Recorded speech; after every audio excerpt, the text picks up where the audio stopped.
Threesome FPL podcast.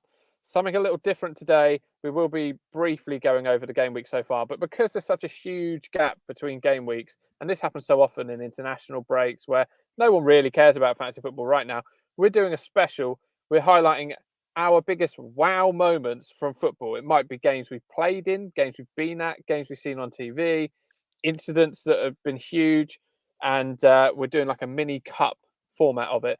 It should be good. There's a lot of randomness in this, as you would expect from us three. First, let me introduce Mike. How are you, Mike? A lot of randomness, as you might expect from us three. Oh, we're so kooky. Yeah, good day to you, sir. Yeah, very, very good, very good. Excited, to be honest. It's a shame that we're not dwelling on the last game week for the whole hour, but we'll do that in a minute. Okay. And Ant, how are you, mate? Yeah, I'm good. I will disagree with Mike and say I'm glad we're not dwelling on the last game week, because you will be surprised to hear that it wasn't the best. Yes. Mike, do you want to get your brief gloating over? Yeah, well, I was a bit perplexed, and I still am really, that I started the week on -24, and I still don't. I still don't understand how. It says I made 7 transfers. I don't believe that to be true. But anyway, it says I made them, so I'll take it on the chin. So I started the week on -24, and there was a little bit of banter. I do believe you put a tweet out, and the FPL community were getting on board and saying, that even, by my standards, that was a bit of a shocker. But as it turns out, I do believe I beat you both. If not beat you, I'm certainly there or thereabouts with you. You've beaten us, mate. So let's talk about transfers in. De Bruyne captained up to 16. Tierney bought in 8 points. Robertson bought in 11 points. Tony stuck with 7 points. Jota 5. So I came out with 59 points, lads. So a net Minus of 24, yeah, a net of 35. But I've got a team that's shaped for weeks to come. It's blooming brilliant, lads. I'm very, very happy. What a classic line that you always say. Yeah, I like to wheel it out. So you've shaped your team for weeks to come. Just to confirm, have you done any transfers thus far? No. Oh, wow. Don't need to. Craig Crouch picture captain, didn't he? De Bruyne, he sorted you out there. Yeah, that works out all right. Well, he actually said to me, "You can have De Bruyne or somebody else." And I think actually he said somebody else. I forget who. It was somebody like Roman Seiss or somebody, or De Bruyne. And I jumped on. I mean, it's not in my team, Roman Seiss, but I jumped on De Bruyne immediately and said, "Thank you very much, good day," and closed the conversation. So yeah, that was all right. Okay, so that links quite neatly into mine, because I also had my captain picked by FPL Commander. I sent him over my team at the time. Josh King was captain, because I got King and Dennis. I thought, oh yeah, okay, that would be good. I trust Josh King. I've seen him play for Bournemouth. He's done me good in the past. Sorry, Phil. Have you heard of a little electric retailer called Dennis King? No, please do tell us all. We haven't got time for that. We haven't got time this week. We haven't got time for that. Thank you. Don't. So, FPL Commander liked my team. However, he decided to switch my captaincy from King to Dennis. Thank you very much, FPL Commander. So, I among the millions. I was among the millions that Friday night when Dennis got sent off. He should have been sent off for diving, to be honest. Should have been. Yeah. 3 yellow cards. So, yeah, disappointing with Dennis there. I've still got King to play, so I haven't admitted defeat yet this game week. But team-wise, De Gea got me 6. Jota got me 2. And Jota got me 5. They are my highest scores this week. My first sub, Darlow, 9 points. Not happy. So I'm currently on 26 points. Didn't make a single transfer. So I've got 2 next week. But I'm relying on Josh King against Burnley to do something incredible to get me out of this mess. So you need 9 out of Josh King to beat me this week, even with my -24. Yes, that is correct. Wow. Let's see how Anthony fared by comparison. Wow, it's another wow moment. It is another wow moment. Yeah, I've had another wow week, boys. What can I say? So I gave the power on my team. Strap yourselves in, guys. Strap yourselves in. No, I'll try and be positive in any way I can, boys. There might be a little bit of sarcasm. I won't lie. Yeah, I gave the power of my team to my 10-year-old. Phil sent that screenshot, didn't he, of that fun team? Was it the team built around neighbours' characters or something? Absolutely incredible skills. Yeah. And I thought, well, I need to do something like this. I need to try and get some more fun in this for me, because it's been absolute hell this season. So I decided to give the power of my team selection to my 10-year-old, who then I thought at the time made 2 pretty good transfers. He bought in Rafinha, who I've not had all season, brought in Cancelo, who's obviously been in the points. I've not had him all season. I thought, blimey, he's actually picked 2 players who get points. This is where I'm going wrong. Of course, both of them got 2 points each this week. So I did take a -4. And also, Phil, like you, and this was my fault. I picked Dennis as captain with a double game week that came in late. So yeah, like you, -2. Unfortunately for me, boys, very similar to Phil, I had Mr. Buendia on my bench, who got 10 points. And to put that into perspective, my front 6 players between them got 9 points. Buendia, who's done nothing, was one of the first names I was looking to ship out when I do eventually play my wild card. Yeah, I was thinking, well, he won't do better than any of them when they're away to Everton, who've just got rid of Rafa Benitez. Surely they'll have some bounce back. No, he'll score from a corner, even though he's about 4'3". So pretty much sums up my season, boys. So that was interesting because a net of 31. 31. So yeah, I'm beating you as well. This is terrific. So have you got King, terrific. Or not? Well, no, I've got Dennis, but I presume he'll be suspended, won't he? Yeah. So I've definitely beaten you, and I've almost certainly beaten Phil. That's lovely stuff. It really is. I need an assist and 60 minutes from King to draw level. It's going to be tough. It's going to be tough. New management, of course. Roy the Boy's in. Who now? Watford, didn't he? Roy the Boy, he's back at Watford. Oh, good grief. I mean, yeah. I did see maybe he had a gap in his calendar for the next 6 weeks and was wondering what he was going to do. Just quickly on that goal, Buendia, right? Who scored? You mentioned it being 4'3". And you know, I don't know if we won't go back to our conversation about dwarfism and midgetism. But when I looked at the 2 lineups, I think I texted you both actually and said Yerry Mina first goal scorer. That was my prediction because they had 7 players, Everton, that were 6 foot or over. Wow. Aston Villa only had 2, and yet the goal came from a set piece that Aston Villa won. Yeah, you were warm but not hot. Yeah. Yeah. It would be a set piece. Absolutely. Yeah. There we go. Well, this is where we're at then. So we need 5 points from King. Otherwise, I've lost this week. So, yeah, we'll do our punts and stuff next week because there's no point doing it now, is there? No, we don't need to do the fixture preview this week. So let's get on to our special episode. Our ultimate wow moments in football. Like I said, these could be games we've played in ourselves. You know, they could be games we've been at, games we've seen on TV, whatever. They could be any moment in football. So, Mike, your first moment. Shall I play some commentary to set it up for you? Yes, please, because I can barely remember what I suggested. Here we go then, boys. Feel free to mute yourselves for this. So we go into sudden death penalties. Well, he's only just recently forced his way into the England side, Southgate. Immortal, they call him, at Aston Villa. He does everything right. Well, let's hope he can do this right as well. Saved it! Oh, my word. Andy Muller. I tell you, the experienced Muller is the man who comes up to take the next penalty. It was hit far too close to Doctor. And suddenly, England's dreams of the European glory are beginning to fade. Unless David Seaman can bring off another miraculous save, this time from Andy Muller. Don't worry about it, Stuart Pearce said. That's an Englishman picture. He's been through it before, he knows. He lost to the Germans in 1990 in a semi-final penalty shootout. Andy Muller against David Seaman. And the Germans go into the final, and England are out. The dream is over for England and for Terry Venables on a penalty shootout, and it's Germany who beat the Czech Republic in the final here on Sunday. There we go, Mike. That was your one of your wow moments. You cheerful man.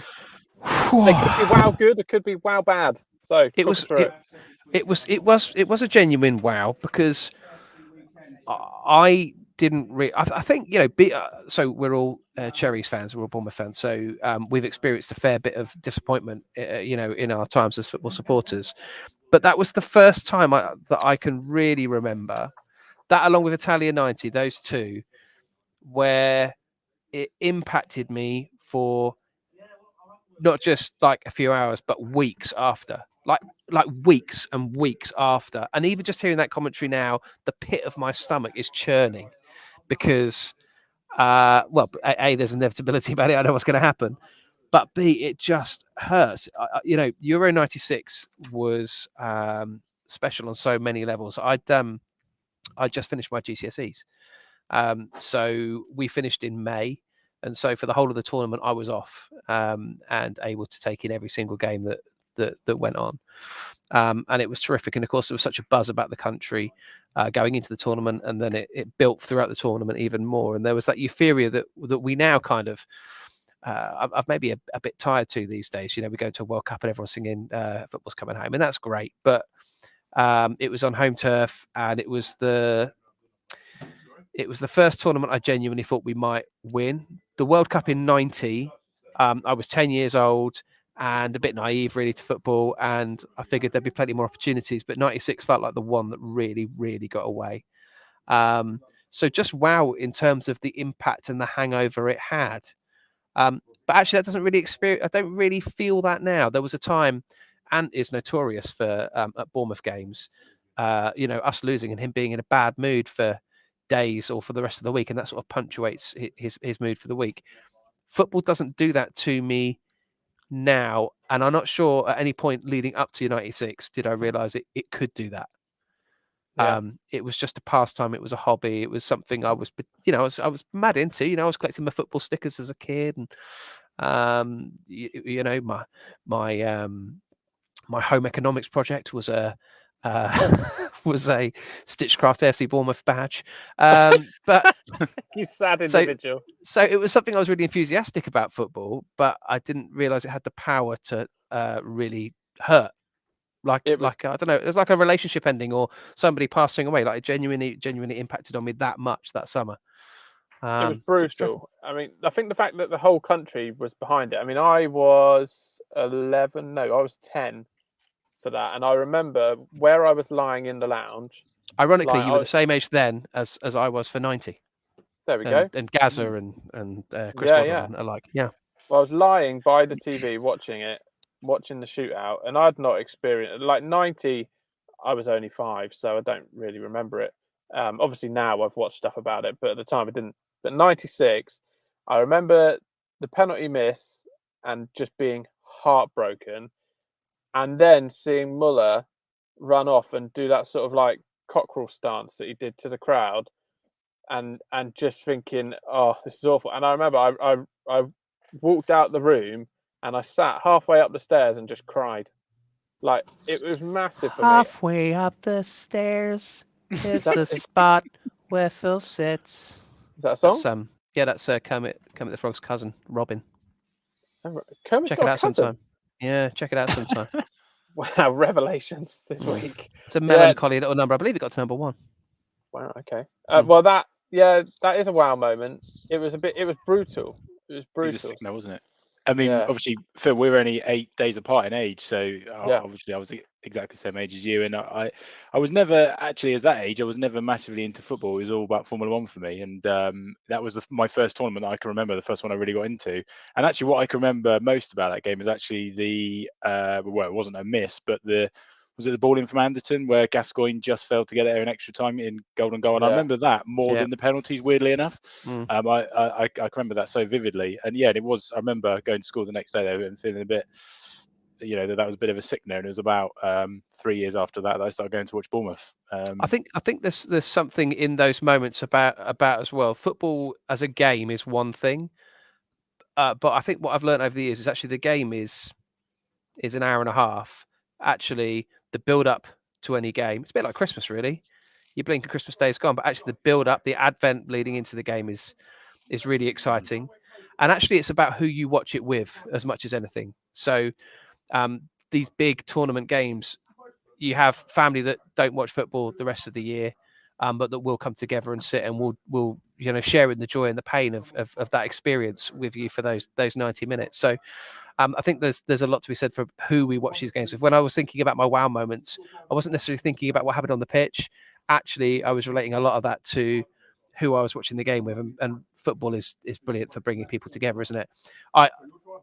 There's a bit of me that wishes, and I don't know if you boys, there was some video footage of you when Southgate missed that penalty.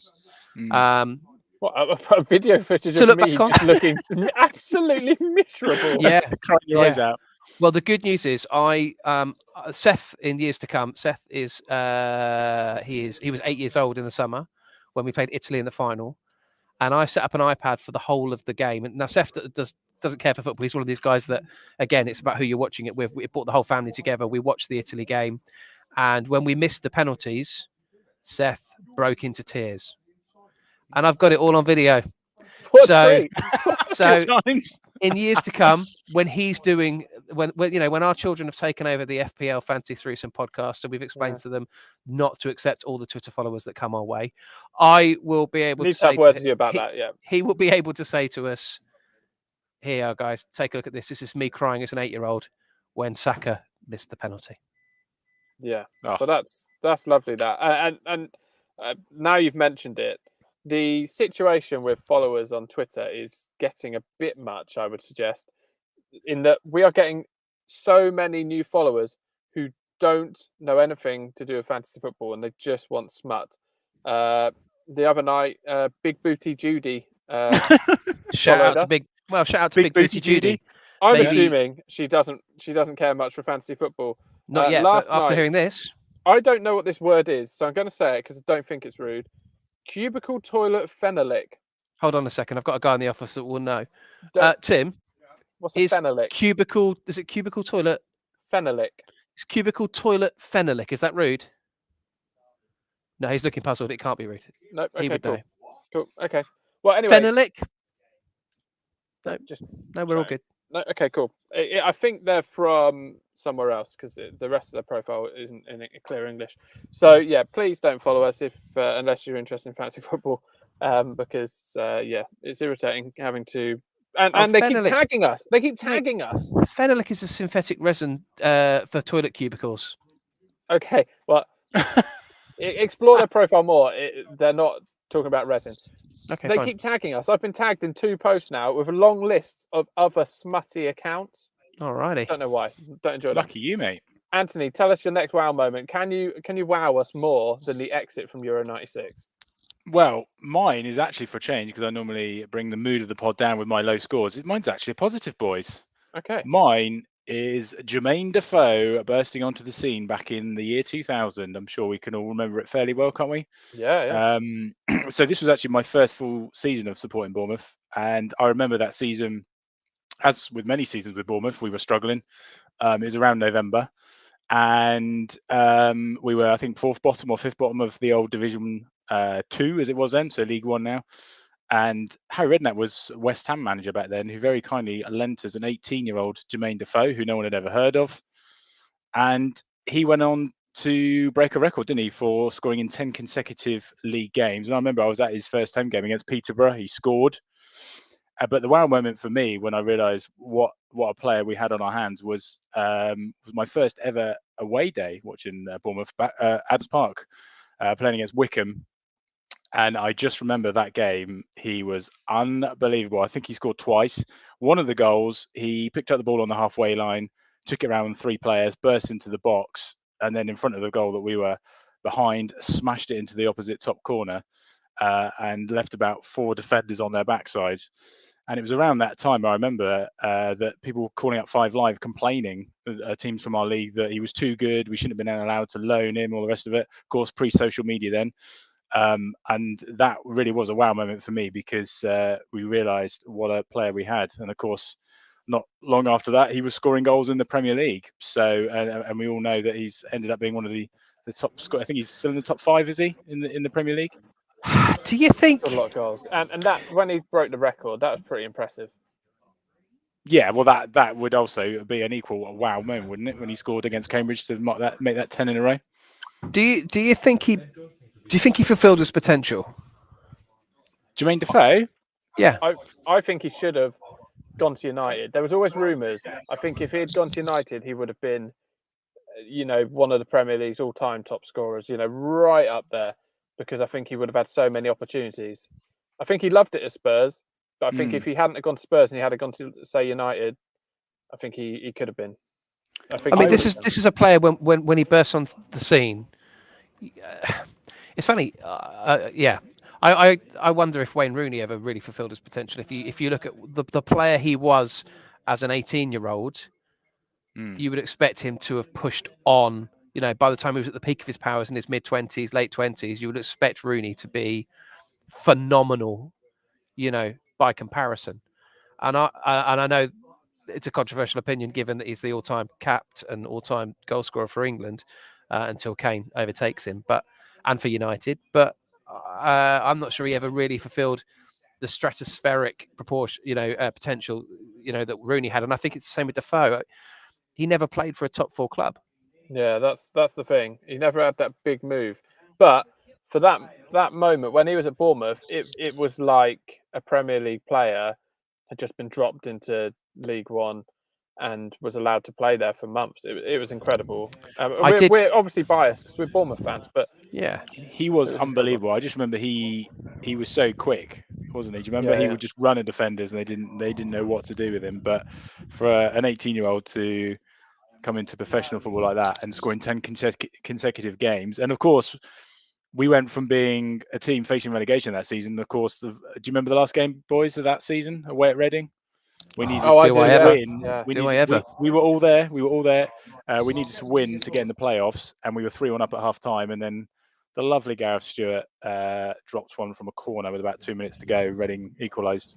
So we drew and we missed out on the playoffs, I think, on goal difference. And I love that you've come here with a positive point and you've ended it on our keeper dropped it in his own net and bodged up the whole season. Hey, look, there's got to be some negativity in there somewhere with me, mate. Let me. So between those two, then, which one goes through to the next round? As a wow moment. I mean, who's voting for the Euro '96 exit? I would say that's a big wow moment for me. I'd say big wow. Yeah. Okay. Fair enough. Okay. So Defoe's out. Right. Next wow moment. Sorry, this is my first one. I've got you some commentary here, and I want you to try and work out what it is because the commentary is in French. Ooh la la.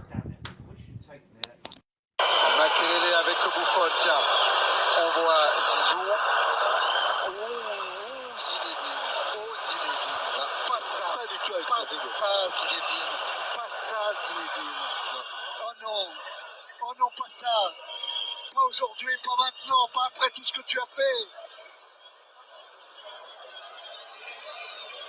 Aïe. Il va sortir un carton, regarde Zidane. Et c'est carton rouge, oh non. Et voilà ce que je redoutais, c'est épouvantable. C'est pas possible. Mais non, on ne peut pas contester. Même s'il s'est passé des choses avant, Zinedine ne doit pas répondre, ne doit pas mettre ce coup de tête. C'est pas vrai, c'est son dernier match, c'est la finale de la Coupe du Monde.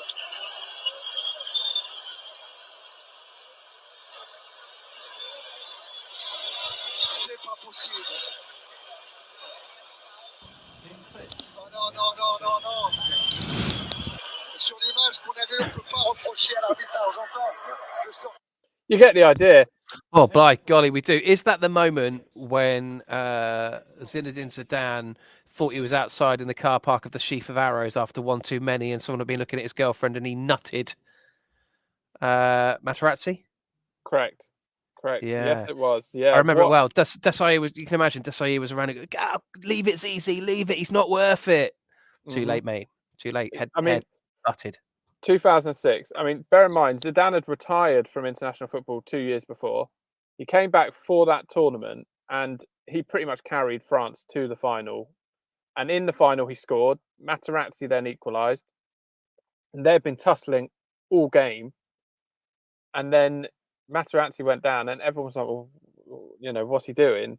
And then at the moment they showed that replay, it was like, what on? I mean, there's headbutts and he just full on, his whole body went into that. It wasn't like, like if people put their heads together and someone jumps on the floor like they do these days. Yeah, I mean, I suppose if you're going to headbutt someone, you may as well go for it. But he went absolutely flying. It was very big what fat. It was about? Very, very, very big fat gypsy wedding, I felt. Okay, there's some accusations. The point for who the co-commentator was in that clip. In that particular clip, I was enjoying it very much. I would say, I would say Jean-Michel Jarre. Arsene Wenger. Oh, that was going to be my second blooming guess as well. Yeah. So, do you know what caused the headbutt? Yes, he said something about his mother. Incorrect. It was that, wasn't it? I'm sure it was something that he called his mum a rude word. Is Materazzi's come out and very recently, actually, in the last year or so, and come out and explained what it was all about. They've been clashing all games, and then this is his words. After the third clash, I frowned, and he retorted, "I'll give you my shirt later." Zidane saying he'll give Materazzi a shirt later. Materazzi then replied, "I'd rather have your sister than your shirt," and that was the point that Zidane lost it. Seems a bit excessive. Yeah, I'm just googling his sister to see whether that was a good choice or not. To be honest, that game doesn't hold fond memories for me, boys. I'll tell you what. I was in Benidorm, and I got food poisoning on the last day, and I spent the whole flight back to Bournemouth being sick in the toilet at the back of the plane. Why were you not? True story. Really? And then did not know that. Then they announced, the captain announced the scoreline. Spoiler alert. He came over while I had my head down the toilet. For those of you who want to know, and then he said the result. So, for those of you who are avoiding the score, unfortunately, there's no way of muting me, so you're going to find out anyway. Yeah, exactly. I mean, I didn't care. I was being violently sick, but good times, boys. Gosh. I would say Leela looks a very nice young lady, but the eBay value of Zidane's shirt from a final, I would imagine I would have probably gone with the shirt. Okay. Yeah, that's a good point. Yeah, he's let himself down there. But it was a moment where you all just sit there and think, what has he done? Like, we all knew it was his last ever game of football. Lost the plot. He did. Okay, so that's my first wow moment, which takes us now, Mike, to your second wow moment, and I've got you some commentary if you want it. An audio reminder would be fantastic. Excellent. Here we go. Beyond Walker. Pugh, that'll do it. That will do it. Pugh for Bournemouth.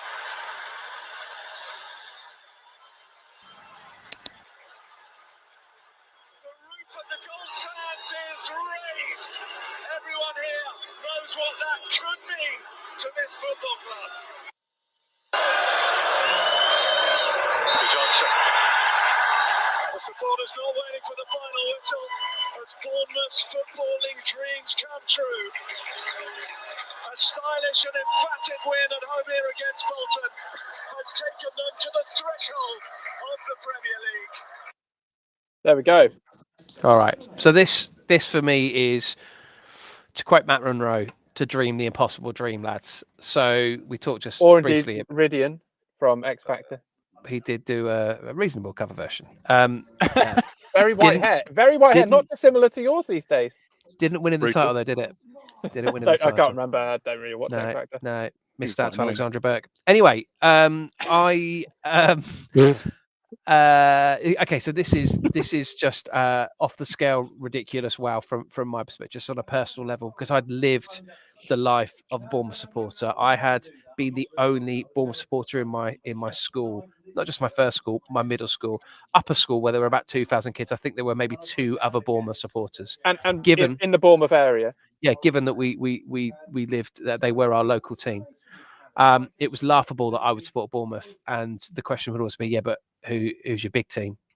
To which the answer would be Coventry. But Bournemouth were Bournemouth were my team, and we went on quite the journey. You know, people know the journey. That night was wow on so many levels, because the dream, and that's all it had ever been, of us reaching the top tier of English football was fulfilled. It was wow. It was wow on an emotional level, because we go back to those who you're at the game with, who you're watching the game with, the build up to all of that. You weren't there, Phil, and I was really gutted that you weren't there. Yeah, no, I wasn't there. I was at home watching it with our friend Harry, because I couldn't get a ticket. And when Pugh scored that first goal, I jumped up and was just kicking the air, like violently kicking the air with excitement, uncontrollable. It was just incredible. And I remember when I think it was that goal, when it was Pugh's goal, or no, maybe it was the second goal that went in.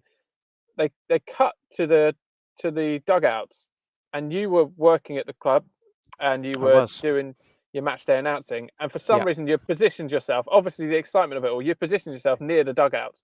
So they cut to the dugouts, and you were jumping up and down with the excitement of a 4-year-old on a bouncy castle, like just in glee, and just uncontrollable as well. And we were both feeling that.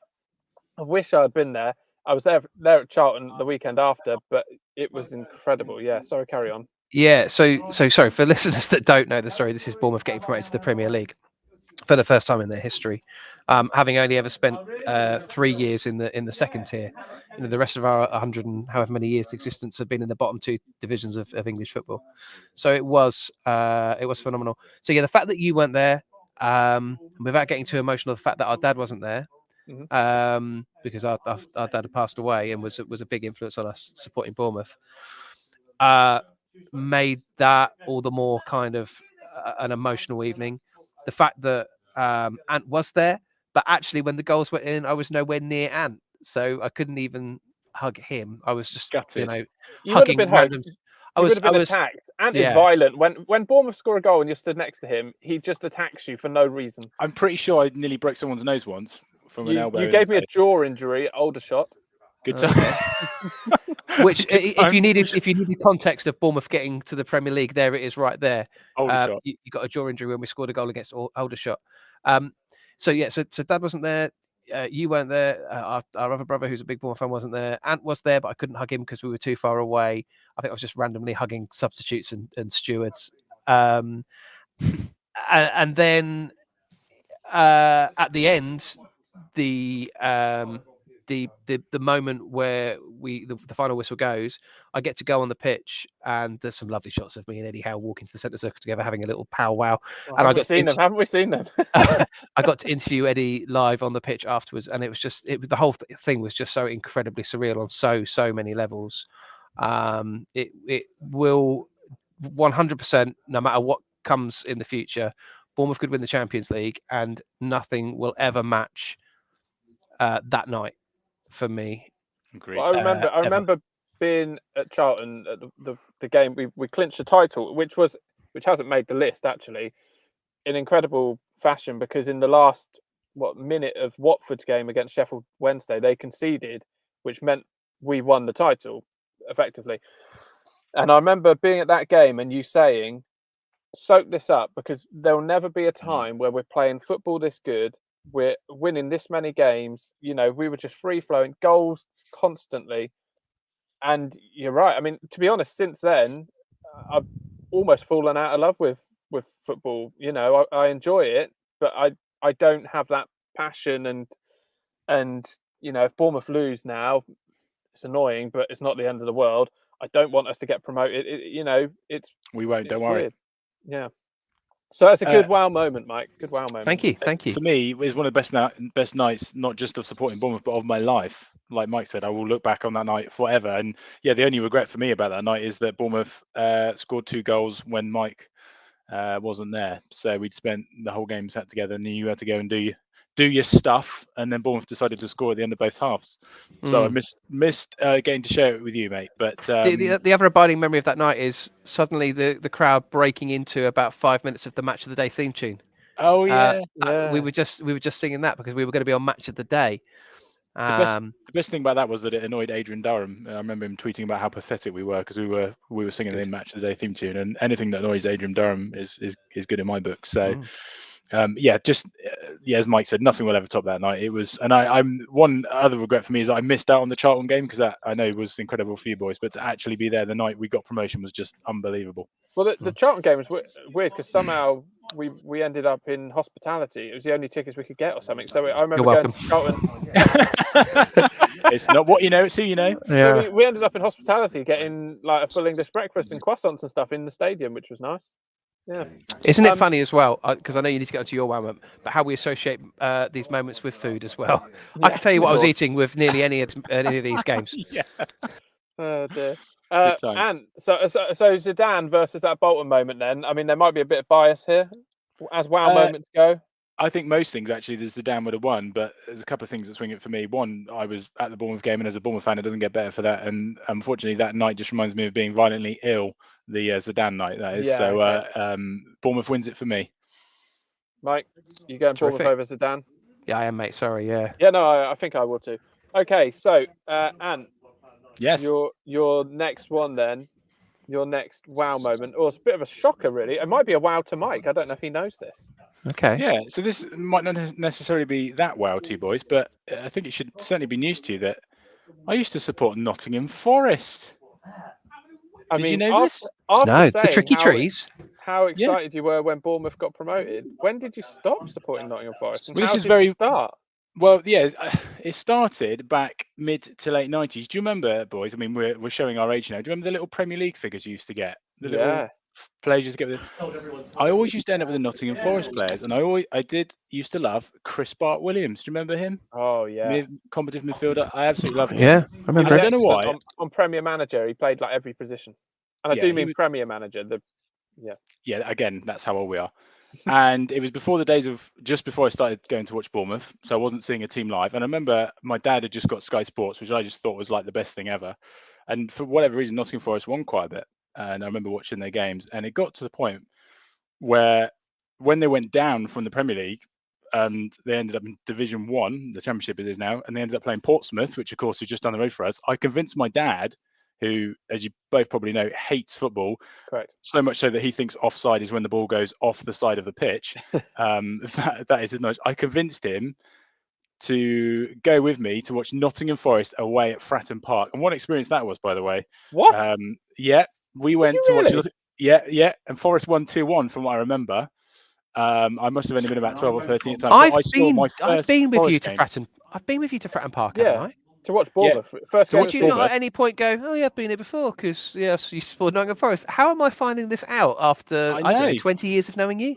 I know it's insane, isn't it? That's why I think it's quite a good wow moment. I tend to forget because it was, once I started going to watch Bournemouth in '99, I kind of forgot about it. But yeah, I've always had a little bit of a soft spot for Forest, which has been rekindled a little bit with Steve Cook going there. Really? But I support him for no other reason than the little Premier League figures and the fact that I saw them on TV quite a lot, and I liked Chris Bart Williams. But yeah, I actually saw them live before I saw Bournemouth, which is insane. That's bizarre. So yeah, and they won. They beat Portsmouth 2-1 that day. I remember it. Good time. So there you go, boys. You've learned something about me today after 20 years of friendship. So is the wow really that experience of a first game generically rather than that specific game? I think it's a wow to us, isn't it? I think there's a few wows to it. One that talk it up, Ant. One that it's probably one of the few things you don't know about me after knowing me for this long, and two that I convinced my dad to go. I mean, I still don't know how I managed that because bless him, he hates football, so he must have loved me. So there's a couple of wow moments in it for me. In a similar way to when Mike was saying about being a Bournemouth fan, and at school no one's a Bournemouth fan, they say, who's your big team? When I remember in 94, 95, 95, 96, I was collecting the football stickers, and I said to myself, whoever the first team I complete is, I want them to do well, and it was West Ham. So I've always had a soft spot for West Ham. You could get West Ham shirts. You couldn't really get Bournemouth shirts unless you bought them from Club Shop, and parents couldn't afford that. We could buy knockoff West Ham shirts, and so I've always had a soft spot for West Ham for a similar reason, which is weird. So. Just quickly, Chris Bart Williams currently is the assistant coach of the Women's Premier Soccer League side, Soccer Plus Connecticut. Wow, America. Love that. Little fact for you: I was on the same plane as Chris Bart Williams coming back from China once. No way. What, to actually talk to, or did you just see him? I was stood behind him in the queue for doing the passport control stuff, and then when we landed, I was stood behind him in the queue.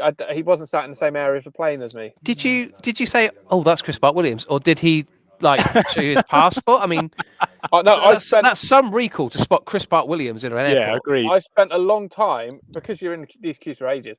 I spent a long time looking at him, thinking, "How do I know you?" And then I ended up Googling because I thought he was a Forest player, so I ended up Googling, and then when I saw, that was who it was. Yeah, Chris Bart Williams. Impressive. Interesting fact. Also, snooker player, can't remember his name. Anyway, So, and your Forest wow, I'm going to get personal with this next wow. So, I'm young. I'm about 8. I am playing a football match on the green, which is an area of grass that is outside Mike's current house, actually. So the green, we used to have a goal set up, which was 2 tree stumps, and then the green had it was flat at the bottom, relatively, and then there was a hill up to 2 trees, which are also a good goal. So each game we played on it would be uphill to the tune of about 3 or 4 meters uphill, not just like a slight gradient. So we were playing a game there when I was younger, and I remember an argument started between 2 players, Ben and Mickey. Ben Race, Mickey Price, if you want the real names, feel free to Google them. It got nasty, okay? And this is my wow moment, because it was astonishing what happened. Because we were into wrestling at the time. It was very much the era of WWF. And those who are into wrestling might have heard of The Undertaker. Those who might not have, may have heard of The Undertaker. And he had this move called the Tombstone, where you effectively tip someone up, hold them close to your body, and then drop to your knees. Effectively, your head and neck get smacked on the floor. It's a really dangerous move. Like, you shouldn't replicate it. Ben Race picked up Mickey in this fight and tombstoned him onto the tree stump. Like, could have broken his neck.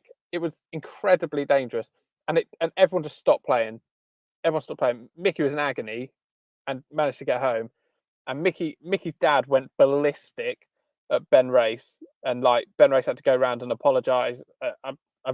There was a lot to the story, but that was a real wow moment for me when I was playing football and mid-game someone got tombstoned. That was an astonishing moment for me. It would make me go wow. Yeah, I mean, because you're thinking you could have killed him, like could have snapped his neck off. So yeah, it's the Royal Rumble this weekend, boys, in wrestling world.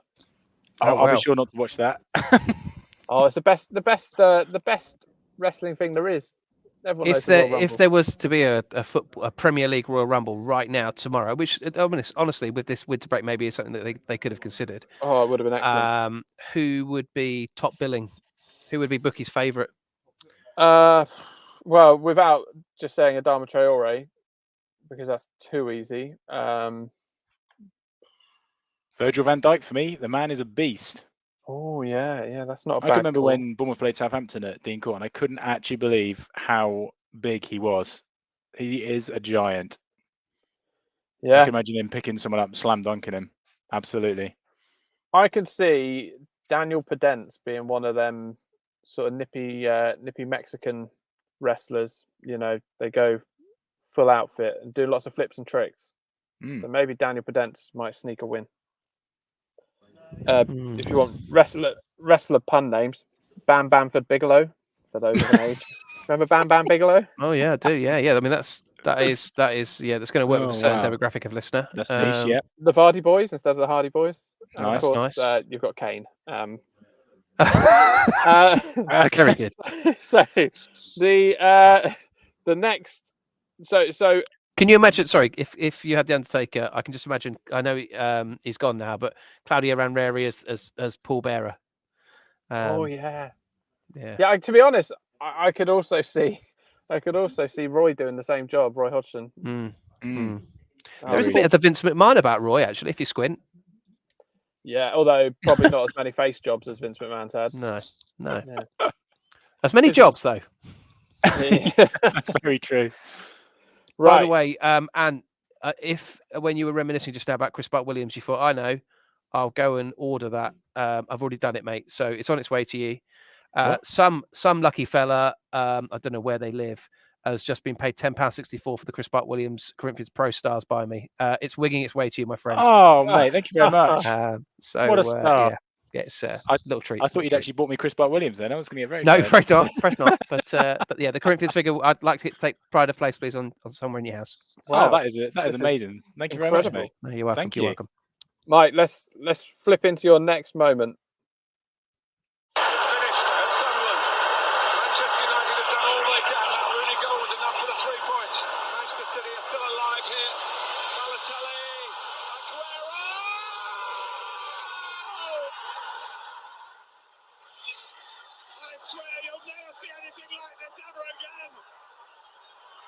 watch it, drink it in.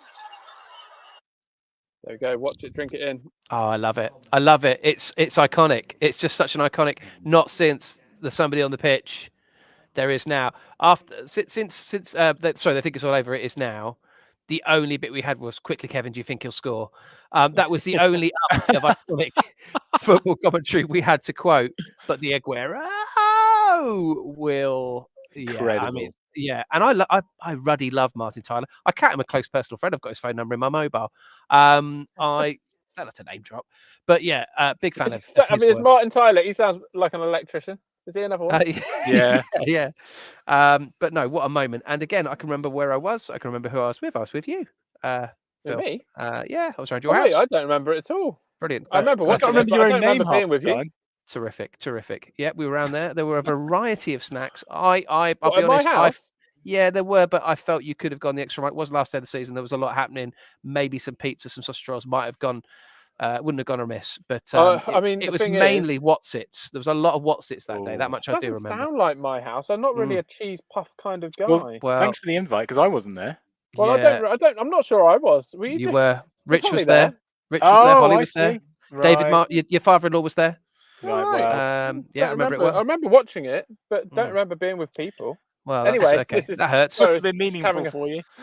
Anyway, yeah, just what a moment. I mean, the fact that you had the Man United players on the pitch listening and waiting, and it went down to the wire. The game had everything, had red cards, it had Joey Barton being a nutter, it had QPR taking a surprise lead. Just the whole afternoon was amazing.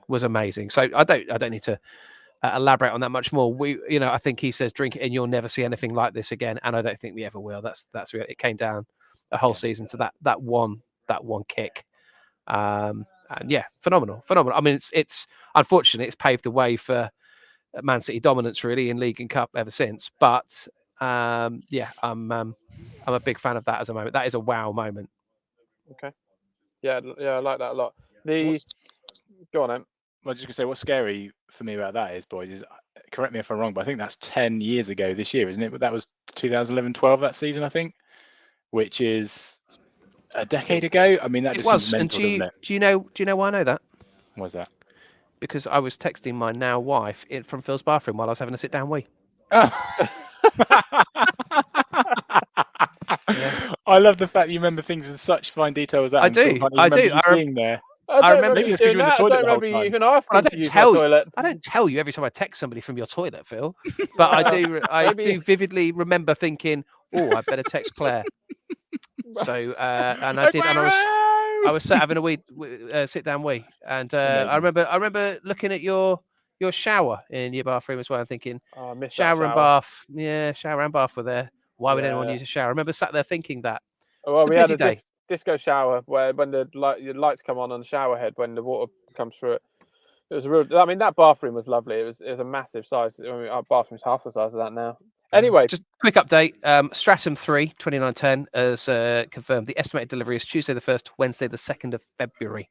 Well, that is great. Keep an eye out for the next pod. Thank you for that, mate. Great Lovely stuff. And let's go. Yes. Let's go. Your last moment. Have we picked a winner out of those ones, boys? By the way. Well, no. The winner was between you supporting Forest and Ben Race tombstoning Mickey onto a tree stump. And the winner was Ben Race. I mean, Ben Race could have broken a child's neck. I mean, he was a child, but he could have broken another child's neck. So for me, it was astonishing. I mean, you supporting Forest is astonishing. That is pretty astonishing, yeah. And getting you down to a game. Mike, you got to decide and vote. It's Tombstone. It's Tombstone. Tombstone takes it. Congratulations, Ben Race. You're the winner. Okay. And go for it.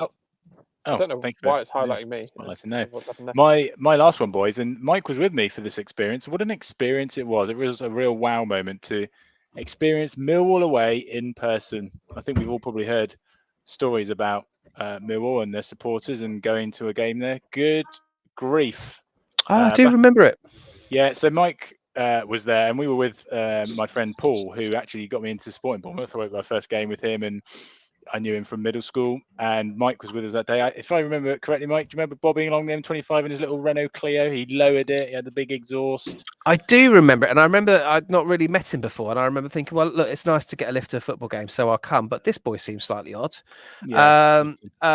because he'd come like he He'd just come fresh from an audition for a boy band. Can you remember Maybe just been kicked out of 5 or something. And I remember him insisting on the way up that we should listen to worship songs that he'd written himself and recorded and put on CD. Yes. Which is not your average build up to a game. No. One of them, if I remember correctly, was called Dear God, which he would go, Dear God, at regular intervals. Worship songs, Paul. Paul, for somebody who swears a lot, big on the worship scene. Paul, just to tell you how his life changed between that moment maybe and when I last saw him playing Pro Evo around your house, Ant. Mid-game, he was looking at pornography. So I don't know what happened in those troublesome years. Maybe the song was a cry to God to help him with his addiction. Who knows? Maybe. And what happened at Millwall? Well, of course, Bournemouth lost, which that won't be a surprise to you. But yeah, so just to further add about Paul, so bear in mind you're going to Millwall. I was sensible enough not to wear anything with Bournemouth on there. I'm pretty sure Mike was. And do you remember the tunnel Mike used to have to go through? You used to have to go through a tunnel with the home supporters to get to the away end. Yeah. And so as Mike was saying, Paul was dressed like somebody from a boy band. So he wore a camouflaged army style kind of tank top. He had a nice fake tan on the go, and then he had bleach blonde spiked hair. So he was an absolute target to start with. So we lost the game. 1-0. We're coming out the ground. We're having to go through with all these Millwall supporters. I'm just trying to keep my head down because I can hear a few things going on. And just as we're just about to exit this tunnel, I hear somebody shout out, a Millwall fan, "Kill the gay!" Now, without even looking, I knew exactly who they were talking about. They were talking about poor Paul. Really? I then pretended to not know him and moved slightly further away from him. As I'm sure Mike did, but at that moment, I thought it was quite sweet. Really, it was a bit like when people leave, the married couple leave the wedding reception, everyone sort of forms an arch, and you walk through it. It was a bit like that, just for about 1.5 miles, and with people shouting "Kill the gay" and kicking him.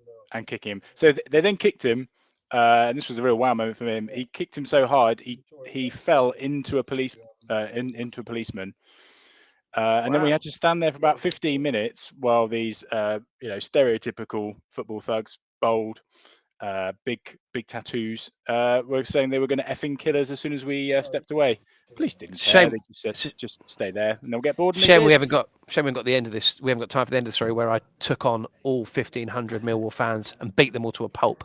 Yeah. Let's assume that is what happened. That is scary, Ant. While singing "Dear God," so that was a real wow moment for me to actually get out of there alive. I was quite pleased. But also a bit of a wow moment for me to be like, really, wow, really, this exists in this day and age. Like, grow up, fully grown men who are losing their hair, screaming and shouting abuse, and they clearly didn't like football. And they come for a fight, and poor Paul.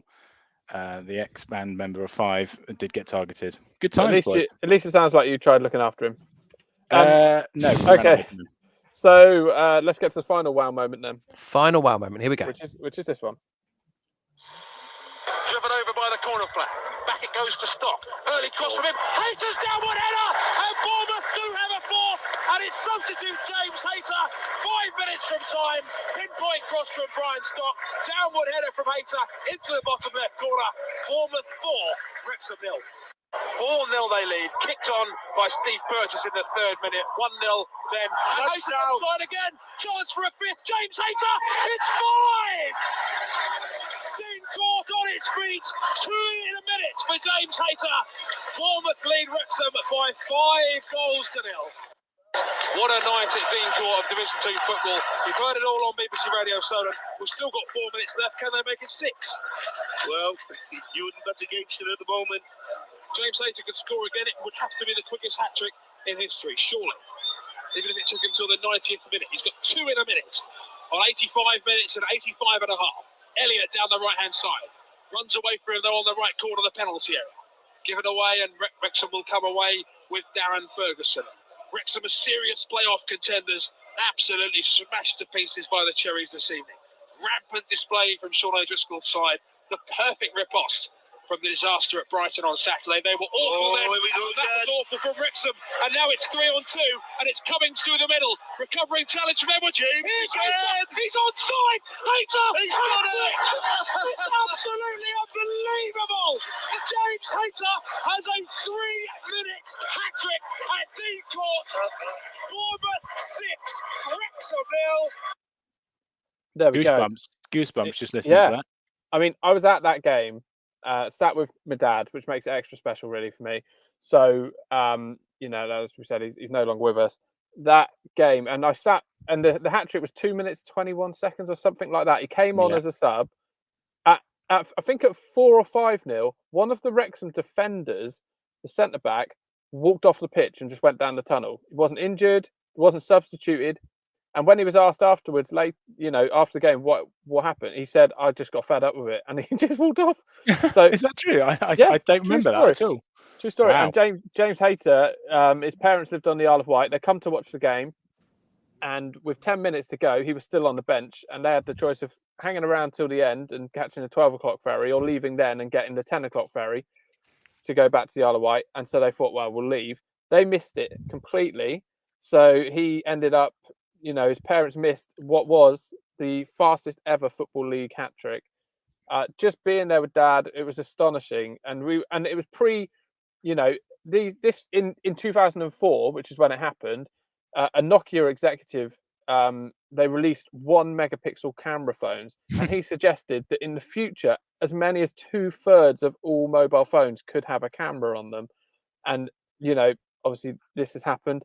I mean, so you didn't have loads of internet those days, so we couldn't research the fastest hat trick. So I remember me and my dad racing across to get back so we could hear on the radio if it was a world record or record of some sort. It was astonishing. Real special game for me. That. Do you know what? My son got a Christmas present this year or last year for my mum and dad, which was an AFC Bournemouth puzzle. Obviously, it wasn't fully licensed thing, but had all these various stats and bits and pieces. Why obviously not fully licensed? I don't know, but one of the stats it had on there was the hat trick, and he was telling me about it. And when I said that I was there that night, as were you, his mind was blown. Were you there?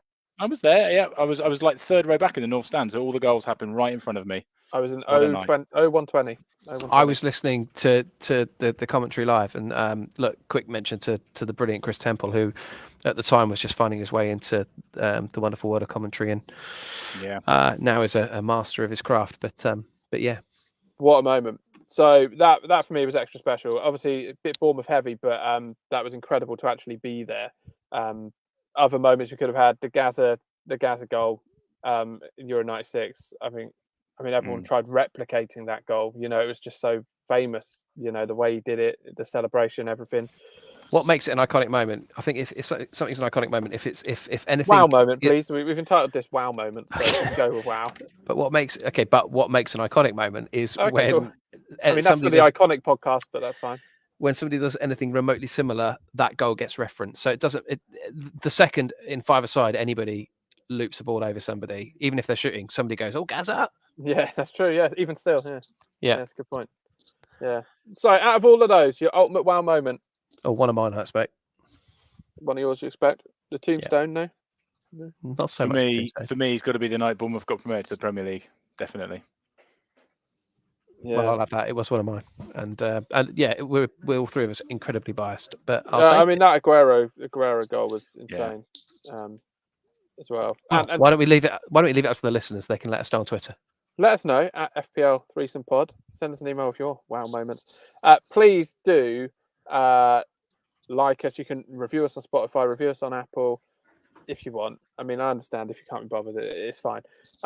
But we hope that in between international breaks, we can do a variety of these if people like them, and we could do strangest moments, all sorts. Loads of categories. There's loads of categories. There's loads of adjectives, and we can play with all of them. So, yeah, that's what we'll do. So, gents, the Bolton game has won it from you two. Aguero from me, astonishing. And thank you very much for giving up your lunch breaks to record. And we hope everyone has a good week. Next week, we'll be back with our preview podcast as normal. Much love. Cheers, guys. Take care. Wow.